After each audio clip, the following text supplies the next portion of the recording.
Amigos, muy buenos días, bienvenidos a Desde la Radio, a través de Radio Nacional del Perú y 7.3 Noticias TV Perú a nivel nacional.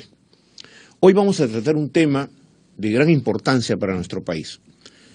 Y digo de gran importancia porque el tema del cambio climático, del calentamiento global, son temas que se relacionan casi directamente con nuestro país por una serie de factores que seguramente nuestro invitado especial, especialísimo, lo voy a decir así, nos va a explicar porque él didácticamente es un experto. Lo va a hacer tan sencillo que usted va a entender claramente qué cosa es el cambio climático, qué cosa es el calentamiento global, por qué estos fenómenos están asociados y por qué finalmente nuestro país llegará a una de las más importantes cumbres, la COP20, que se llevará a cabo en diciembre, entre prácticamente los primeros días, entre el 1 y el 12, me parece, de diciembre, con la presencia de las más importantes autoridades del mundo y los expertos en estos temas. Él nos dirá precisamente, nuestro invitado, nada más y nada menos que el señor ministro del Ambiente, Manuel Pulgar Vidal, nos dirá el porqué de esta importancia, el porqué debemos prestarle atención. Y yo en esto sí quiero insistir mucho, que los ciudadanos tenemos que prestarle mucha atención a este tema. Tenemos que tomar conciencia colectiva, conciencia personal de qué tan importante es para la humanidad proteger todo este medio ambiente a veces lacerado por una serie de situaciones, ¿no? Esa producción del carbono y todas estas cosas que hacen, que van generando un tremendo problema y una distorsión en los climas y en esto ya denominado para todos habitualmente cambios climáticos. La COP20 está en curso, prácticamente el Perú está listo, está preparado, tiene todo ya organizado para recibir a más de 6.000 expertos en el tema y obviamente a mucha mayor cantidad de personas que están interesadas en el asunto. Señor ministro, bienvenido a Radio Nacional y a TV Perú. Hola Alberto, ¿cómo estás? Qué gusto estar contigo en este programa desde la radio, en Radio Nacional y en TV Perú 7.3. Y qué bien que podamos tratar el día de hoy el tema del cambio climático, que como dices tú, desde una perspectiva, desde lo más esencial hasta lo más complejo. Creo que los medios de comunicación en ese sentido juegan un rol muy importante y en esa difusión hacemos que los ciudadanos se vuelvan mejor informados, más conscientes y con mayor capacidad para la acción. Señor ministro, he leído varias informaciones, no varias, muchísimas hay en la internet, ¿no es cierto? Esto está casi extendido a nivel universal, por decirlo de alguna manera. ¿Por qué nuestro país es considerado el tercer país en el mundo más vulnerable ante la eventualidad de estos tremendos cambios climáticos? Permíteme, antes de responder esa pregunta, voy a llegar al final de la respuesta a contestar ello. Entrar creo que algo que es, aunque parezca muy básico, si vamos a la definición de lo que es cambio climático, entendemos muchas cosas y luego entendemos el tema de la vulnerabilidad.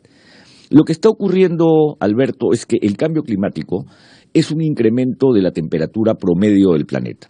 Es decir, a nivel mundial, como promedio, la temperatura del planeta, de la atmósfera, se está incrementando. Ya se incrementó desde el inicio de la era industrial en 0.85 grados centígrados. La ciencia dice que este incremento no debe sobrepasar hacia el final del siglo, en realidad de acá hacia el futuro, los 2 grados centígrados. Es decir, ya hemos tomado gran parte de ese total. Pero hoy día la tendencia del ser humano emitiendo más gases de efecto invernadero señala que si seguimos actuando como lo estamos haciendo hasta el día de hoy, este incremento sería del 3.7 o hacia el 4 grados, lo que significaría consecuencias catastróficas en el sistema climático, consecuencias que hoy día ya vivimos. Entonces es bien importante decir, primer elemento de la definición de cambio climático, temperatura, incremento de la temperatura promedio, lo que no significa, Alberto, que en todo el planeta sea la misma cantidad, en algunos lugares más calentamiento como en los polos, en otros lugares pero menos perdón, ministro, el promedio que he leído justamente dice que en el siglo XXI el promedio es de 1.2. No, ahorita estamos en 0.85 grados centígrados. Cuando termine el siglo... Cuando termine el siglo se intenta no sobrepasar los 2 grados, pero nuestra tendencia estaríamos en 1.2, digamos. No, sobrepasaríamos. Tomando medidas. Tomando medidas, la idea es no sobrepasar los 2 grados centígrados. Correcto. Pero hoy día, si seguimos con el escenario de comportamiento como el que tenemos hasta el día de hoy, llegaríamos por encima de los 3 grados, lo que tendría consecuencias catastróficas. Entonces, ese es el primer elemento. incremento de la temperatura promedio. El segundo elemento es originado por el mayor volumen de gases de efecto invernadero. Y esto también es importante, Alberto, porque cuando hablamos de gases de efecto invernadero estamos hablando de 6 gases, más un gas que se sumó hace algunas COPs en Doha, lo que hace un total de 7, que son las que te generan el efecto invernadero. Es decir, esta capa de gases en la atmósfera que por su mayor volumen impide que el reflejo de los rayos del sol escape hacia la parte alta y lo que hace es que se caliente la parte interna. ¿Cuál es el principal gas? El principal gas es el dióxido de carbono. Pero el dióxido de carbono... El llamado CO2. Sí, es el mayor gas en volumen, pero no el mayor gas en poder de calentamiento. Y eso también es muy importante. Te lo digo en estos términos para los televidentes. 1 tonelada de CO2 es la unidad. Pero 1 tonelada de metano, que es el siguiente gas de efecto invernadero, que fundamentalmente está en la materia orgánica que se descompone, incluso en el excremento de los animales, del ganado, es lo que se llama la fermentación entérica, en los botaderos, pero incluso también de manera natural en los pantanos, calienta como 21 toneladas de carbono. Entonces, 1 de metano tiene mayor poder de calentamiento y así sucesivamente. Entonces, ese es el segundo elemento de la definición de cambio climático. El tercer elemento es que es fundamentalmente generado por la quema de combustibles fósiles. Esto nuevamente a nivel mundial. Es decir, la generación de energía que en muchos lugares del mundo, en la China, por ejemplo, es muy dependiente del carbón, y también la quema de petróleo, de diésel, genera emisiones. Y eso hace que el mayor volumen de estos gases esté sustentado en esta fuente. A diferencia de países como los sudamericanos, en donde la mayor fuente es por la deforestación y el cambio de uso del suelo. Y aquí también, Alberto, es importante decirle a los televidentes, cuando hablamos de gases de efecto invernadero y su emisión, que estos gases, como dije, son 6 más 1 recientemente agregado, lo que es distinto a hablar de contaminación. Quiero ponértelo en estos términos. Los gases que contaminan pueden ser cientos. No todo gas que contamina tiene a su vez efecto invernadero. Por eso es bien importante referirse a emisiones cuando hablamos de cambio climático y a contaminantes cuando hablamos de calidad ambiental, que son 2 temas que pueden tener conexiones, pero que tienen un tratamiento distinto. Pero que uno, digamos, afecta en otros términos. En otros términos. Y lo último es que es causado por el ser humano. Es clarísimo hoy día, la ciencia te señala que hay 95% de certeza que es el ser humano el que está generando el problema, y acá vamos al tema. Y que tiene consecuencias climáticas que se presentan en los denominados eventos climáticos extremos. Y acá vamos al tema de la vulnerabilidad. ¿Qué ocurre? Si se incrementa la temperatura promedio del planeta, esto genera derretimiento de los polos, te altera la temperatura de corrientes marinas, el cambio de temperatura en las corrientes marinas te genera cambios en el clima, que a su vez se reflejan, por ejemplo, en retroceso de glaciares. En el Perú ya se está produciendo un retroceso de glaciares, o te produce en algunos casos mayores lluvias, como por ejemplo en toda la Amazonía Norte. Colombia vivió hace 2 años un periodo de inundaciones y de lluvias extremo casi todo el año, o te produce sequías, como puede estar ocurriendo en el sur, o te produce heladas más intensas y más recurrentes. Todos esos fenómenos están conectados al sistema climático y vinculados al tema del cambio climático.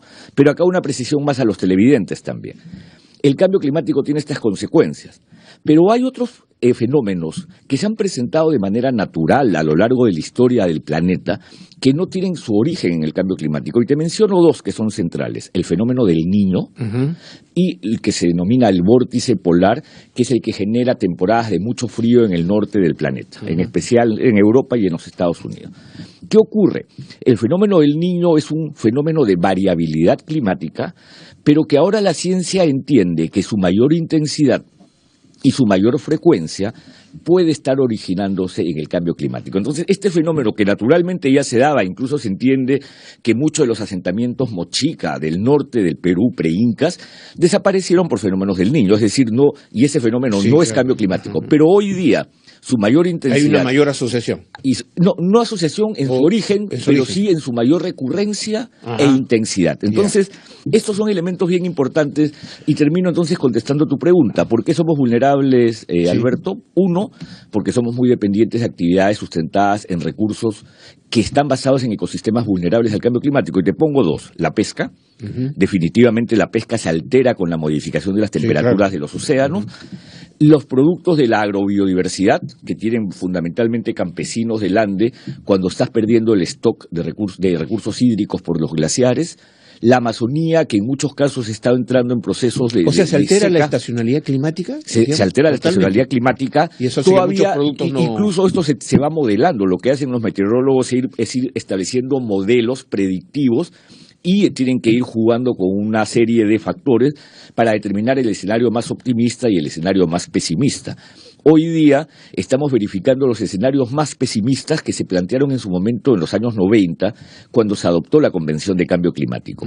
Termino diciéndote, el 8% del PBI peruano viene o deriva de actividades económicas que están sustentadas en recursos y en ecosistemas que son vulnerables al cambio climático. Y ahí, de hecho, agricultura y pesca son centrales. Entonces, tenemos esa razón de vulnerabilidad y una última, el problema de la escasez de agua. Porque como tú lo has dicho en más de una oportunidad en tus programas, tanto en la radio como en televisión, el Perú no tiene un problema de cantidad de agua cuando hablamos de todo el territorio.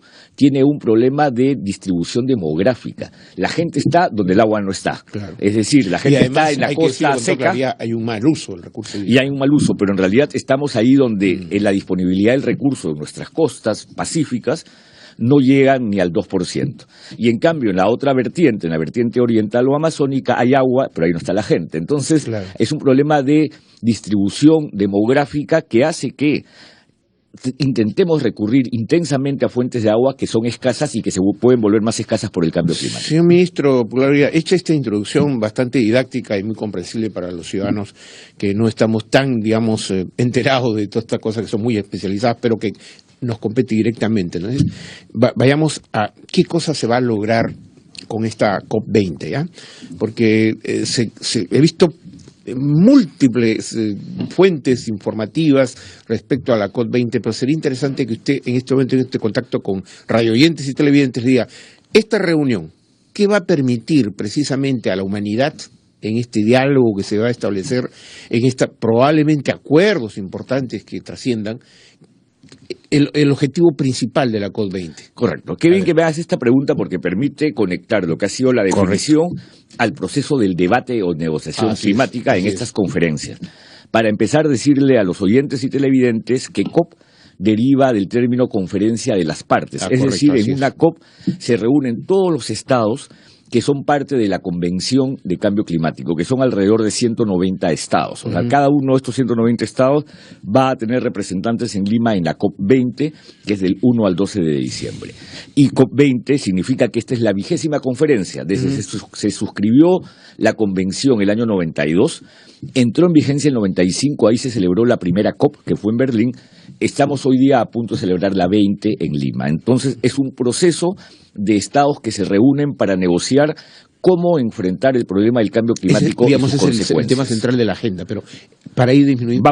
Vamos de manera directa. Si el problema del cambio climático, en su definición, es que la temperatura promedio del planeta se está incrementando, fundamentalmente por la emisión de gases de efecto invernadero causados por el hombre, es claro que el objetivo de estas discusiones y lo que se está negociando es un acuerdo que corte y disminuya las emisiones que el hombre genera de gases de efecto invernadero. Para que cada uno de estos 190 estados tenga un régimen de autocontrol, dice usted. Fundamentalmente de autocontrol, y ahorita voy a entrar también a algunos detalles de autocontrol, pero también de reglas internacionales, para reducir estas emisiones de manera tal que el sistema climático pueda adaptarse y estabilizarse. Lo importante, el objetivo de la convención y de estos acuerdos es que el sistema climático no se vea afectado por causas humanas, es decir, porque estamos emitiendo mucho. Entonces, lo que se negocia de manera central, nuclear, como diría yo, en el sentido de lo más importante, es reducir las emisiones. Pero no solo se negocia reducir las emisiones, también se negocia y cómo vamos a hacer aquellos países en vías de desarrollo, como el Perú, e incluso otros que son más vulnerables, como las islas o estados insulares, para adaptarnos a las consecuencias del cambio climático que nos van a seguir acompañando por muchas décadas. Eso es bien importante decirlo, Alberto. Si tomásemos una decisión hoy día, tendríamos todavía consecuencias del cambio climático probablemente hasta el año 2050. Es decir, estamos tomando decisiones hoy día para que las futuras generaciones puedan tener un sistema climático estabilizado y no las consecuencias que hoy vivimos.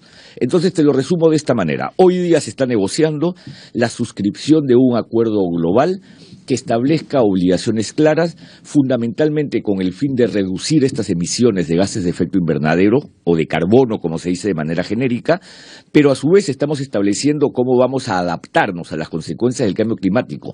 Países en vías de desarrollo, con qué fuentes de financiamiento lo vamos a hacer, cuál es la obligación y responsabilidad de los países desarrollados, que son los que más han emitido, cuáles son las obligaciones que a su vez países en vías de desarrollo vamos a asumir, cómo podemos proteger a los estados más pobres. Es una acción colectiva orientada a una solución colectiva para estabilizar, porque este no es un problema doméstico. Correcto. Aun cuando se refleja domésticamente en sus consecuencias, es un problema global que requiere una solución global. Pero muchos ciudadanos que lo están escuchando y se preguntarán, sí, pero entonces, ¿qué hacen los países desarrollados? Es decir, ¿cuál es el compromiso de los que generan, usted ha mencionado China, ¿no?, que genera una tremenda cantidad de carbono porque ellos consumen el carbón y entonces producen estos gases de efecto invernadero? ¿Qué compromisos tenemos a la vista? Porque si nosotros, como país de tercermundista, en vías de desarrollo, asumimos esa responsabilidad y la tomamos, digamos, con conciencia colectiva a nivel nacional, decimos, sí, este es un objetivo que tenemos que cumplir todos y nos comprometemos, ¿qué hacen los países que tienen un alto nivel de consumo y que afectan directamente al generar toda esta situación muchas veces advertida de catástrofe? A ver, vamos a tres casos, porque además estamos hablando de los grandes países, ¿no? China. ¿Podemos hablar de Estados Unidos? Vamos a hablar de China, Estados Unidos y la Unión Europea. Correcto. ¿No? Muy rápido. Perfecto. China es hoy día el país que en volumen emite más gases de efecto invernadero. Si eso luego ya lo llevas a una comparación histórica, históricamente ha sido más los Estados Unidos. Si lo llevas a una distribución per cápita, es decir, por habitante, de hecho Estados Unidos, que tiene menos habitantes, emite más por habitante que China. Pero hoy día en volumen de gases totales, China emite más. Sin embargo, China, Alberto, ha venido adoptando acciones muy concretas, probablemente más en la lógica de que están sufriendo altísimos problemas de calidad del aire en las grandes ciudades. Los niveles de sustancias contaminantes, algunas vinculadas a tener efecto invernadero en China, son en muchos casos dramáticas. Y por eso el gobierno chino ha tenido que adoptar acciones. Hoy día se estima, esta es información oficial de China, que ellos ya han adoptado acciones que les ha permitido, haber reducido el 28% de sus emisiones sobre lo que era el promedio de sus emisiones del año 2005. Es decir, ya están actuando. Y claro, los televidentes se preguntarán, ¿qué significa actuar? Significa fundamentalmente, Alberto, reemplazar la matriz energética que te produce emisiones. Claro. Dicho de otra manera, si antes quemabas carbón, es mejor quemar gas. Tiene muchas menos emisiones, es más limpio y es más sano. Es lo que hacemos. Correcto. Pero incluso es aún más limpio utilizar tecnologías para energías renovables no convencionales. ¿A qué me refiero? Paneles solares, molinos de viento, eólica, ¿no? La eólica, que son molinos de viento, la geotermia, que es la fuerza física del subsuelo, especialmente en lugares que son cinturones volcánicos. Entonces, eso es lo que ya viene haciendo China. ¿Qué pasa con los Estados Unidos? El presidente Obama tiene definitivamente una dificultad política en su discusión con el Congreso en este sentido, pero no ha dejado de asumir acciones. Entonces, los Estados Unidos adoptaron el año 2013 el Plan Climático. Y este Plan Climático ya tuvo una primera materialización en una medida que han dictado el 2 de junio de este año a través de la Agencia de Protección Ambiental, que es la Autoridad Ambiental de los Estados Unidos, obligando a una reducción del 30% de las emisiones de las plantas de energía que queman carbono. Entonces, ya hay una primera medida que algunos consideran no es suficiente, pero es una primera medida, y se espera que los Estados Unidos asuman otras. Además, se espera que los Estados Unidos de aquí a diciembre establezca cuál va a ser su compromiso dinerario para capitalizar este fondo que va a ayudar en especial a los países en vías de desarrollo a adaptarnos. Y permíteme hablarte de lo último, la Unión Europea. La Unión Europea debe tomar una decisión a finales de este mes, en Bruselas, de autorizar lo que ya anunciaron, una reducción de emisiones que han planteado del 40% de las emisiones de carbono de los países de la Unión Europea, pero incluso ahí se suma también Gran Bretaña, 40% al año 2030. O sea que ellos van a proceder a un cambio tecnológico significativo, sustancial, para que de acá al 2030 hayan reducido 40% de las emisiones sobre el promedio de lo que emitían en el año 1990, que es muy importante. Incluso algunos países, Gran Bretaña habla de 80% de reducción de las emisiones de carbono al año 2050. Concluyo diciéndote una cosa, Alberto. El mundo ya está tomando acciones. Lo que queremos es que esas acciones se concreten en un acuerdo climático que se va a celebrar en París el próximo año, pero no será posible tener éxito en París el año 2015 si no logramos a su vez que haya éxito en avances de negociación en Lima, en la COP20, y en eso estamos trabajando. Entonces concluyo diciendo, ¿qué esperamos de la COP20? Que avancemos con un documento de Lima que eleve la ambición sobre la reducción de las emisiones y que genere un sólido y muy claro documento que sea un borrador de acuerdo que sea llevado a París para su suscripción. Ahora, sí. Eso estamos negociando. Señor ministro, nosotros vamos a ser los anfitriones. Nosotros vamos a mostrar el escenario y van a venir todas estas personalidades a este gran debate de la COP20. A la hora que tenemos que mostrarle en esa materia el Perú cómo ha hecho para ir cambiando progresivamente o cómo está haciendo su matriz energética. Hemos priorizado el gas. El presidente todos los días habla del gas natural, ¿no es cierto? Que perfecto. Pero ¿qué es lo que vamos a mostrarle a estos señores que, siendo a los anfitriones, estamos tomando políticas públicas del Estado para revertir precisamente todo lo que se ha dicho? Por ejemplo, esta parte del deshielo que hemos tenido fuertemente en la zona de la cordillera. Correcto. ¿No? Entonces, ¿qué podemos mostrar? Bueno, muchas acciones y Sí. muy concretas, desde estrategias políticas hasta acciones concretas en materia de energía y acciones concretas en otras materias. Y te lo voy a decir de esta manera, empezando en estrategias políticas. Estamos discutiendo estrategias en temas de diversidad biológica, que debe ser aprobada muy pronto, una estrategia de cambio climático, una estrategia para un plan estratégico de clima y bosques, que es fundamental.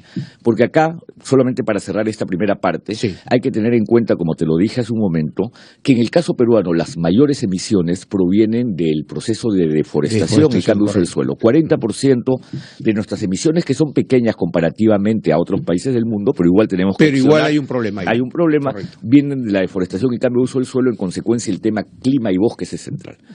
Hemos obtenido una cosa muy concreta.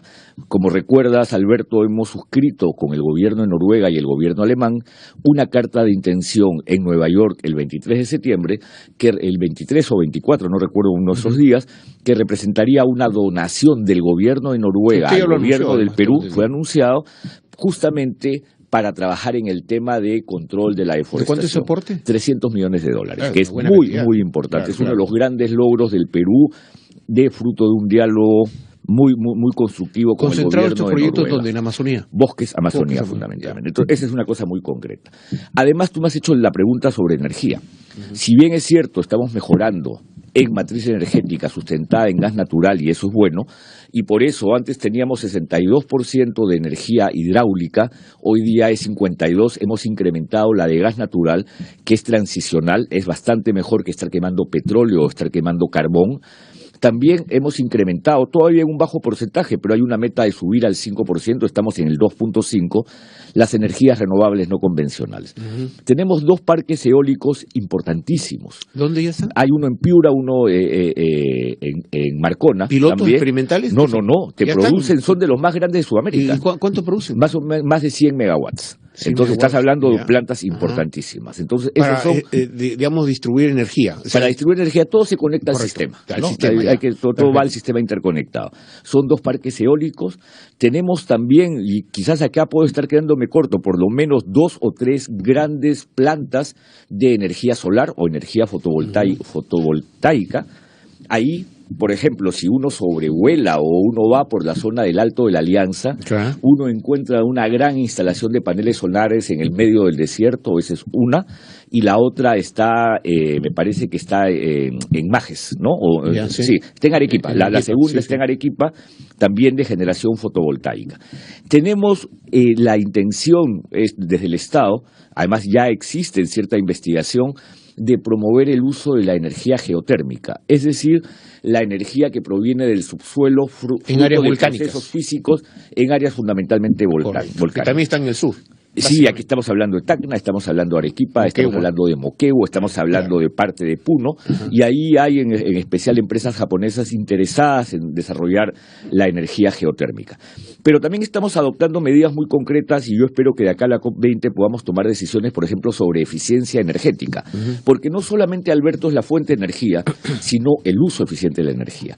Entonces, de lo que se trata es que tengamos claridad, por ejemplo, en que en el uso de sistemas de iluminación no utilicemos sistemas de focos o bulbos incandescentes, que son estos antiguos focos que son absolutamente ineficientes. Que evolucionemos no solamente a focos ahorradores, sino que evolucionemos a iluminación LED, y que esta iluminación LED se dé también en el sistema de alumbrado público. Esa es una meta importante. También que empecemos a reciclar PET.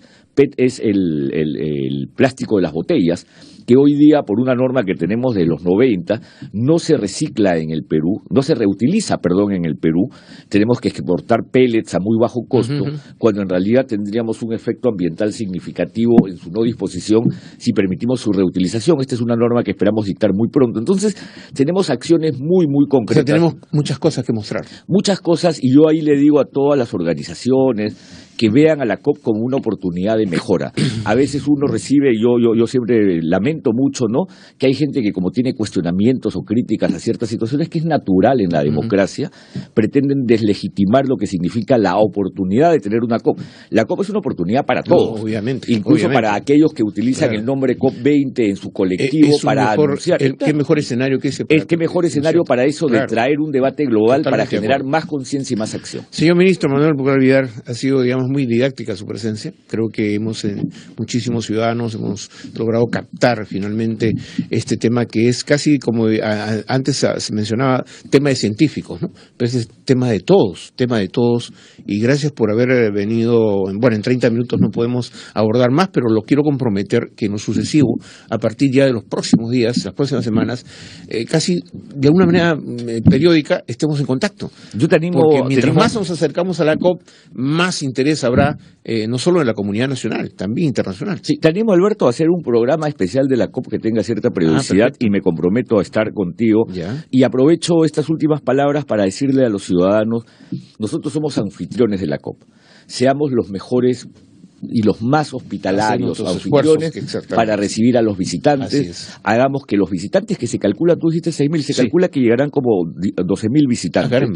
Que hagamos que tenemos la infraestructura para todo. Hagamos, hay hospedaje, habitaciones, servicios, y la sede que va a estar en la Comandancia General del Ejército en San Borja, en el Pentagonito. Hagamos que estos visitantes se sientan como en casa. Perfecto. Pero ello solamente va a ser posible no desde la lógica del Estado. El Estado hará su gran esfuerzo, es la lógica del vecino, del limeño, que es capaz de ser un buen anfitrión, como son siempre los peruanos, hospitalario, y que hagamos sentir a los visitantes bien, para que la negociación a su vez sea exitosa. El que se siente cómodo y confortable y bien atendido, que está predispuesto a lograr acuerdos. Perfecto. Gracias, señor ministro, por su presencia. Queridos amigos, ha sido un tema, como les anuncié, un tema importante. No solamente interesante desde el punto de vista científico, importante para nuestro propio futuro como humanidad, de tal suerte que los detalles, las explicaciones que el ministro nos ha adelantado ahora, y insisto, nos ha adelantado, porque habrá momentos que tocaremos temas muy específicos de nuestras vivencias, probablemente universales, pero eso creo, queridos amigos, que es parte de la agenda que debemos de tener todos los peruanos. Yo quería agradecerle al señor ministro su presencia. Muchísimas gracias, ministro, pero aprovechar un momento, porque creo que a veces nosotros los periodistas o los medios de comunicación enfocamos las cosas con cierta ligereza. He visto un titular el día de hoy donde se señala en una encuesta que se dice el Perú es muy corrupto o algo por el estilo.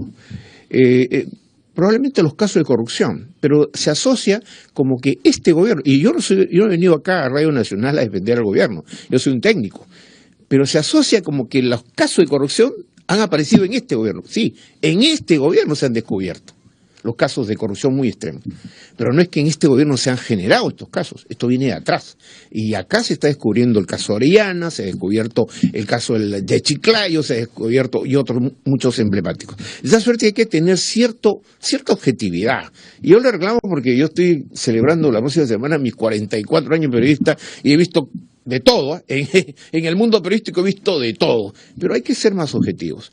Y como yo ya he casi establecido en mis programas que a los corruptos no le voy a dar pase, y por eso que he establecido la tarjeta roja para los corruptos, y tarjetón para los corruptos, da suerte que aquí a nadie viene a, como decíamos en el pasado, a endulzarnos la tacita de café, porque sabemos de qué pie cojean los corruptos. Así que advertidos están, los corruptos no van a pasar y nosotros tenemos que hacer un esfuerzo ciudadanos, todos, hombres y mujeres, a luchar, como he dicho el otro día, a luchar firmemente contra la corrupción, que es el tremendo daño que le hace, así como los efectos, ¿no?, de gases de efecto invernadero, estos también le hacen daño a la humanidad. Así que ya saben, queridos amigos. Muchas gracias, ministro. Muchas gracias por su presencia. Queridos amigos, hasta el día lunes nos despedimos. Tengan un buen fin de semana. Mañana es la procesión del Señor de los Milagros. No se olviden en esta suerte de fervor religioso y católico de nuestro país. Nosotros nos estamos escuchando otra vez desde la radio, en Radio Nacional del Perú y en 7.3 Noticias a nivel nacional. Hasta el lunes. Buenos días.